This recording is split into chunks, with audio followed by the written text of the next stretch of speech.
We begin today's News at Noon with this live look. Live look. There it is, a live look at our Rose City from the Rose City Skycam overlooking downtown Portland. We're on the way to temps in the mid to upper 80s this afternoon with sunny skies. So basically a typical summer day around here on the first day of the season. Thanks for joining us. I'm Drew Carney. We're going to send it right over to the weatherman, meteorologist Rod Hill, standing by in the Weather Center. I know technically, Rod, technically, summer doesn't show up here for another 2 hours. Yeah, 150 is the summer solstice. That's when we'll flip into spring, into summer. And it's going to be one of those days some people will love, others will think it's getting way too toasty. We do expect today to become the third 90-degree day of the year. We did it twice in May. So far, I've not done it this month. So the one spot that's been relatively cool has been the coast. There was a pretty good marine deck this morning. In fact, it's just now starting to break up from the Chinook Winds Casino Resort camera in Lincoln City, and it's still kind of foggy up in Cannon Beach. But you get inland and everybody looks like this. This is the camera down in the mid-valley from Willamette Valley Vineyards, just south of Salem off of I-5. And here's that Rose City camera that Drew showed you. Notice how quiet the Willamette waters are. Winds are fairly light, northwest of 10 out along the Columbia. And look at where we stand. I projected 76 at noon, and we're actually at 78. So at this point, I would say confidence is really high that we are, in fact, going to reach 90 degrees this afternoon. Here are the numbers, 70s and low 80s right now. Sure was actually a little bit warmer, 85. It's 82 out in Forest Grove, 77 in McMinnville, and 78 degrees is the temperature in Salem. So your planner, again, 150 this afternoon, the summer solstice. It's the northernmost point in the sky here in the northern hemisphere that the sun reaches all year, and then starting tomorrow that sun will start coming slowly back down to the south. I have us 91 at 4 o'clock. Record today's 95. We will not get that warm. And then still 86 for a very warm summer evening at 8 p.m. We'll have your complete 7-day forecast, which is largely summer. That's coming up. Rod, you know, the first day of summer is also opening day for 6 public pools here in Portland. And this year, all the outdoor pools have extended hours. Portland Parks and Rec is also offering swim lessons, water fitness classes, and it's hosting a swim team. The only outdoor pool that's not opening up today is the Montevilla pool on Northeast Gleason. Some upgrades are still being taken care of there, so opening day for that pool is set for July 22nd. You can go to portland.gov for more information, including prices and hours. AAA released a report today that forecasts record-breaking travel for the 4th of July. More than 800,000 Oregonians are expected to travel for the holiday, with 100,000 going by plane. AAA said these projections are 5% higher than last year's numbers and about 8% higher than what we saw before the pandemic. Investigators in Cowlitz County are looking for the motive in an apparent murder-suicide near Castle Rock. Deputies responded yesterday morning to reports that a man had been shot at the Streeters Resort RV Park on Silver Lake. Several witnesses told KGW that the 56-year-old man who was shot owned the RV park.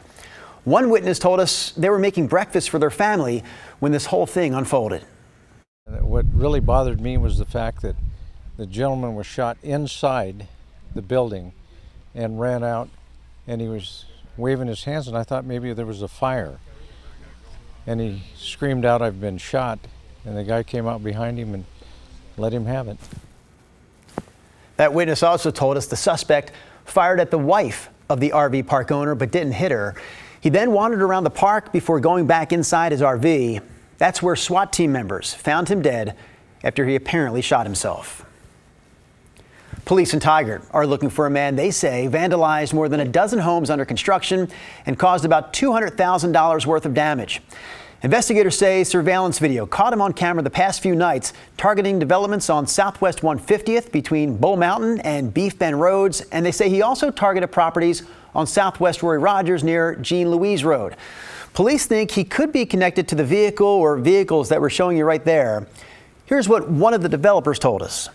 It is without a doubt the worst vandalism we've ever had in the 28 years that I've been with this company, and worst that I've heard in this area ever.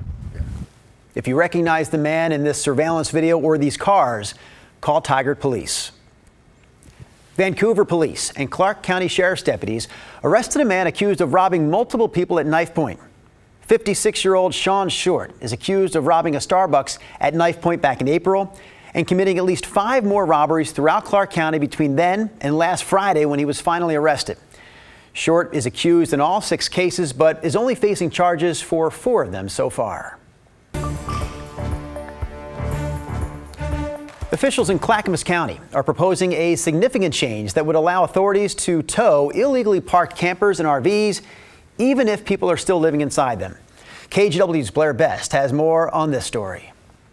A fresh watermelon, Jamie Smith's breakfast late Wednesday morning. I've been here for approximately maybe, I think, 6 to 8 months. Living out of this camper in unincorporated Clackamas County. And it's not too much, what I have, but it's a big step up from a tent. She parked it at this camp on a dead-end street between a recycling center and a manufacturing plant. This one's it's been here for years, and everybody knows to bring their RVs here. But this makeshift homeless neighborhood could soon come to an end. We're here to talk about warrants to help us deal with the issue of occupied RVs within public right-of-way. Last week, Clackamas County Commissioners proposed changes to county code to make it easier to remove what they're calling nuisance RVs and campers parked on county rights-of-way that people like Jamie live in. It's the public's right of way. It's our right. Listen to the wording of it. Currently, the county has the authority to tow abandoned vehicles. It's when someone stays in them that there are legal challenges. It's my house. It's where I live. It's home. Under the proposed code changes, if an RV or camper is being lived in, impacting health and safety, and the people have refused to leave despite prior notice and outreach efforts, the sheriff's office could get a warrant and use reasonable force if necessary to remove whoever lives there and have the vehicle towed. We were going to even think about barricading the road if they came, so we could stand for our rights and try to keep it. The county is working with local nonprofits to provide outreach services to help people like Bernie. We're not hurting nobody. Those who work at the neighboring manufacturing plant say otherwise. They didn't want to be seen on camera. The smell, the garbage, the syringe needles, the drugs, and all the defecating. They're cutting our fences to get in. To steal, scrap steel, or whatever the case may be. They've spent $22,000 repairing the fence, the only thing separating them from the camp. I agree that they have no other place to go, and where are they going to go? But at the same time, you got to get rid of them. Like I'm not human. Like there's no compassion left in this world. There's no empathy left in this world. Now, these proposed changes come after years of community members raising concerns about these types of camps. But as you can see, it's a difficult issue to balance. I do want to stress, though, that the county is focused on outreach services so that people aren't displaced if their vehicles are removed. But there's still a lot of unanswered questions here, like where will the vehicles end up and will people be able to get them back?